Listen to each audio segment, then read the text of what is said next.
Excuse me. This short video will be looking at zoom and macro. Zoom is normally identified by the elongated button along the top of the back of the camera. If you have 3 trees and 1 tree, as I have here, 3 trees means zoom out, 1 tree means zoom in. You might also have a T and a W. The T stands for telephoto, which means zooming in. The W stands for wide angle, which means zooming out.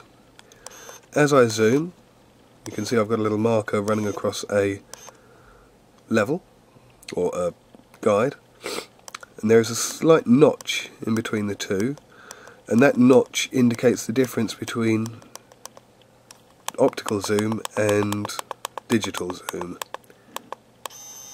If you listen, and I stop talking, as I go up the optical zoom you can hear the camera lens moving. As soon as you pass that break, there's no more noises, because all you're doing in digital zoom is enlarging the image across the image sensor in exactly the same way that you might increase the size of an image on a computer screen. You can also see how the screen is starting to flicker that much more. If I zoom out, it starts flickering that much less.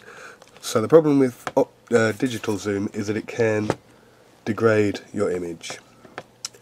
Some cameras will have a button on the top, and again here I've got the 3 trees and the 1 tree. In this instance it's a little flicky switch. You see, as I'm using the optical zoom, the lens is physically moving backwards and forwards, and as I use digital zoom it doesn't move because it's the digital zoom. Do be aware, we can also use the zoom when we're reviewing images.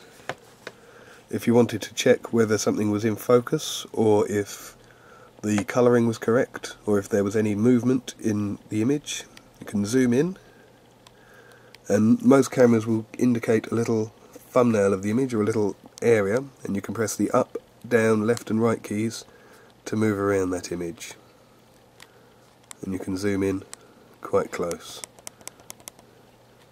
and that allows you, like I say, to check the image over for any errors, allowing you to see if the image needs to be retaken.